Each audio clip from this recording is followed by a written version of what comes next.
Welcome to the deep dive. Today, we're taking a closer look at a market that's really reshaping our energy future. That's the global inorganic photovoltaic market.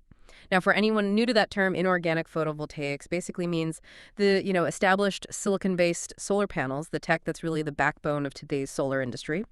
We've got this great market report here from Cognitive Market Research. It covers trends, projections. It goes from 2021 all the way out to 2033. So our mission for you today, we're going to unpack the key sales data, look at the market trajectories region by region, and importantly, figure out what all this rapid growth really means for energy tech, maybe investment too. Get ready to dive in. Okay, let's unpack this. Starting with the big global overview. The big question really behind all this data is, how fast is the world actually moving towards solar? And these numbers, well, they don't just suggest a shift. It looks more like a full throttle race. So this inorganic photovoltaic market, so sales revenue hit over $62 billion back in 2021. It sounds like a lot, right? Significant already. Exactly. But listen to this. By 2025, it's projected to hit over $90 billion. And then the forecast out to 2033, it nearly triples, reaching an impressive $190.574 billion. All right. That's growing at a compound annual growth rate, the CAGR, of almost 9.8%. Just, yeah. Let that sink in. It really is quite something. And, to put that $190 billion figure into perspective, Yeah. we're talking about a market size that will soon eclipse the GDP of quite a few medium-sized countries. What's truly fascinating here, I think, is digging into why this growth is so, well, explosive. It isn't just about policy, though that helps. It really feels like a critical inflection point. Right. You've got the cost of solar energy driven mainly by manufacturing innovations and scale, particularly out of Asia. It's now competitive, often actually cheaper than traditional fossil fuels in many places. That's the real game changer, isn't it? Sure. That's what's fueling this acceleration and really highlighting this global move towards sustainable energy. Okay, so that's the global scene. But where is this huge growth actually coming from? Let's zoom into Asia Pacific. This region is, well, it's absolutely leading the charge here. Asia Pacific put up strong numbers, over $22.5 billion in 2021. It's on track for nearly $33 billion in 2025, and then forecasted to soar to almost $73 billion by 2033. Huge numbers. Yeah, and that's a CAGR of over 10.4%. Really robust.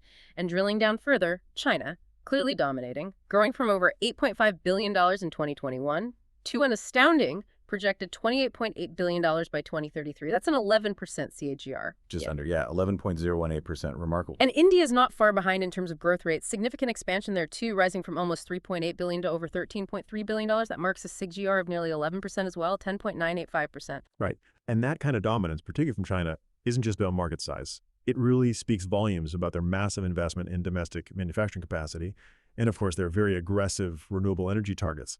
And India, with its rapidly growing economy and just huge energy needs, sees solar as absolutely core for energy security and for tackling pollution.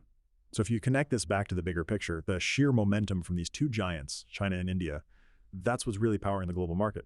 Their sustained high double-digit growth just ripples through the entire sector. It's also worth mentioning, though, that other key APAC markets aren't exactly standing still. You've got Japan, South Korea, Australia, Singapore, Taiwan, Southeast Asia. They're all showing pretty promising growth, too. KGR is mostly between, say, 9% and 10%. Okay, so from the east, let's swing across the Pacific. North America, maybe not growing at quite the same explosive rate as, parts of Asia, but its contribution is still absolutely vital. This market generated over $16.5 billion in 2021. It's expected to grow to over $23 billion by 2025, and then further expand to nearly $47.5 billion by 2033. That's a solid CAGR over 9.2%, 9.297% to be exact. Still very strong growth. Definitely. And breaking that down, the U.S. market specifically, projected growth from over $12.6 billion in 2021 to nearly $36 billion in 2033. That's a 9.2% CAGR.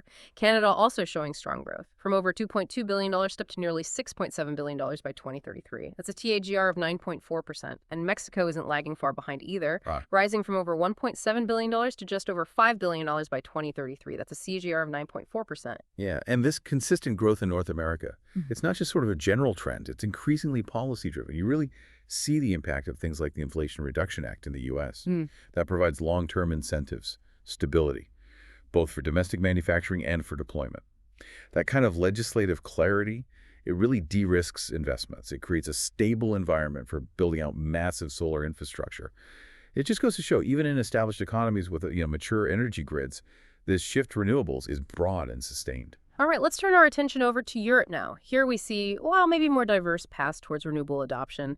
Some interesting regional dynamics. The European market overall was valued at almost $13.7 billion back in 2021, projected to reach over $19.3 billion in 2025, and grow to just over $40.2 billion by 2033. That gives it a CAGR of 9.589%. Pretty solid, right in line with North America. Consistent. Germany in particular shows strong momentum. It's increasing from over $2.7 billion in 2021 to over $8.5 billion in 2033. That's actually leading the major European economies with a robust CAGR of almost 10%, 9.983%. The United Kingdom is also on a good growth path, from nearly $1.4 billion up to over $4.2 billion by 2033. A CAGR of almost 9.9%. And beyond Germany and the UK, you see this broad front of consistent growth across Europe. Countries like France, going from $1.5 billion to over $4.1 billion. That's about an 8.9% CAGR. Italy, $0.8 billion up to nearly $2 billion, an 8.3% CAGR. Russia, interestingly, $1.7 billion to $4.7 billion. That's 9.7% and 9.3% respectively. But here's something interesting. The report lumps together the rest of Europe, and that category actually shows the highest CAGR in the entire region, over 10.5%. Yeah, that raises an important question, doesn't it? What do these varying growth rates within Europe really tell us? And especially that surge you mentioned in the rest of Europe category. I mean, while many of the bigger countries show strong, consistent expansion, that highest area TAGR over 10.5%, suggests there's significant untapped potential or maybe rapidly accelerating adoption happening in some of the smaller or perhaps emerging markets within the continent. This could be driven by, well, new EU green initiatives maybe, national energy security plans kicking in after recent energy crises, or maybe it's just solar becoming more cost competitive, even without big subsidies in some areas. It really highlights how solar integration is diverse and expanding, even beyond those traditionally dominant players like Germany. Okay, let's broaden the scope one last time. We need to look at other critical emerging markets: South America, the Middle East, and Africa. South America first, recorded nearly $3.8 billion in 2021, expected to reach over $13.7 billion in 2033. That's a strong CAGR, almost 10%, 9.975%. And within that, Brazil is growing particularly fast at 10.17% CAGR. Colombia is very close behind at 10.15%. Very dynamic region. Absolutely. Then the Middle East, expanding from almost $3 billion in 2021 to over $8.1 billion in 2033. That's an 8.3% CAGR overall, with Saudi Arabia notably projected to reach over $3.4 billion by 2033. And Africa, standing at over $2.6 billion in 2021, set to grow to over $8 billion by 2033. That reflects a CAGR of 9.146%. And Nigeria alone is projected to grow to over $2 billion by 2033. Right. And these developing regions, I mean, they represent just immense opportunities for inorganic photovoltaics. Their strong projected growth, it links directly to expanding energy access, which is critical, and also the need for new resilient infrastructure. As populations grow, as economies develop, reliable and sustainable energy sources like solar become absolutely essential. So this isn't just about, clean energy in the abstract. It's about fundamental development. It really positions these regions as potential future powerhouses in the global energy transition. They could even leapfrog some of the older grid development stages we saw elsewhere. So, okay, pulling it all together, what does this all really mean? I mean, the numbers from this cognitive market research report, they paint an incredibly clear picture, right? The inorganic photovoltaic market is seeing consistent, significant, and truly global growth. Yeah. But maybe looking beyond the headlines, are there any, less obvious challenges, bottlenecks, maybe things that could temper this trajectory as the market scales up even more? That's a crucial point to consider. While the growth itself seems almost undeniable based on this data, the underlying narrative is this massive, large-scale shift towards renewables. The sheer magnitude of the financial commitment, the market expansion happening globally, it's astounding. This really doesn't feel like just a trend or some temporary fluctuation. It feels like a fundamental transformation of our entire energy landscape. Now, will there be challenges? Absolutely. Things like grid integration, that's a big one. Ensuring raw material supply chains can keep up and remain robust. Navigating all the different regulatory environments. But the consistent, strong investment we're seeing across so many diverse regions suggests there's this really powerful underlying momentum. And it seems likely to overcome these hurdles eventually. Yeah, and that's really why this deep dive is so relevant for you listening in. Whether you're maybe an investor looking for the next big opportunity or an industry professional trying to chart future strategies, or maybe you're just someone keen to understand these big global dynamics shaping our future. This data really provides a a robust foundation for understanding where the global photovoltaic industry is heading. Indeed. And maybe a final thought to leave you with. As you can see, this astounding projected growth, these billions, these high KGRs, think about how this rapid expansion might not just transform our energy landscape, which it clearly will, but how it could also profoundly reshape global economies, create entirely new industries we haven't even thought of yet, and maybe even influence international relations, geopolitics in the coming decade. What new industries might emerge? How will this shift impact global power dynamics? It's these kinds of questions, I think, that make this topic so incredibly compelling to follow. Welcome to the Deep Dive. We're here to really dig into complex topics, pulling insights from a whole stack of sources to get you properly informed. That's the goal. Today, we're diving into the inorganic photovoltaic market. It's pretty dynamic. Very much so. Our mission, really, is to pull out the key nuggets of knowledge. What's driving growth? What are the barriers holding things back? And, maybe most excitingly, what trends are shaping the future? Exactly. I mean, think about it. These materials, they're kind of silently powering our world. You see huge solar farms, sure, but maybe even in devices you carry around. Understanding how this stuff evolves is, well, it's crucial for understanding our energy future, wouldn't you say? Absolutely fundamental. Okay, then let's unpack this. There. What's really pushing things forward here? What are the main drivers making these inorganic PV technologies so attractive, so widely adopted? Right. Well, one of the biggest advantages, honestly, and it's like a bedrock strength for inorganic materials, is just how stable they are, especially compared to, say, organic options. Stable, okay. How so? When you look at materials like silicon, which everyone knows, or even the thin film types like cadmium telluride CDT or CIGS, that's copper indium gallium selenide. Right, the acronyms. Yeah, exactly. They have this exceptional durability. We're talking thermal stability, environmental toughness. So they last. They really last. It means they can handle decades out in the blazing sun, extreme temperatures without degrading much. Okay. Think about those massive utility-scale solar plants you see, sometimes in deserts. Yeah, like Ivampa out in California. Precisely, places like that. Their long-term success really hinges on having materials that are just that tough. It's not just a lab spec, it's real-world performance. That kind of durability, yeah, that definitely makes a strong argument for using them everywhere. But beyond the materials being tough, what other big forces are helping speed up adoption? Well, stepping back a bit, you also see supportive government policies playing a huge role, a massive driver. Okay, policies. Like subsidies? Sometimes, yeah, tax incentives, things like that. But what's maybe more subtle and really insightful from some sources is how these policies aren't just throwing money at it. They're strategically de-risking the investments. De-risking. How does that work? It means they're making it safer or seem safer for new companies or investors to jump in. It helps the market mature faster than just direct funding might. Ah, I see. So it encourages more players. Exactly. And that's really pushing both the public sector and private companies towards using more inorganic PV. It's especially important in developing economies that are serious about cutting carbon emissions. That's a really interesting angle, the de-risking part. It sounds like it helps build a more, stable foundation for growth. Does that policy push, plus the stable materials, does that translate directly into more demand, people wanting this stuff? Oh, absolutely. And that leads to another important point, that there's just this growing demand for solar modules that are truly reliable and critically efficient. People want them to work well and for a long time. You got it. Inorganic PVs, they consistently deliver longer operational lives, higher efficiency rates, that reliability. That's why they're often the go-to choice for, demanding situations like big commercial building rooftops, those huge solar farms we talked about, and even residential roofs where homeowners expect, consistent power for decades. You need that predictable output to make the investment make sense. Okay, that paints a pretty compelling picture for inorganic PVs. You've got the durability, the efficiency, the policy support. It sounds strong. Yeah. But are there any maybe hidden downsides to those government drivers? Like, do they distort the market sometimes? That's a fair question. Policy impacts can be complex. And just more generally, even with all those advantages, like you said, no tech is perfect. There's got to be hurdles.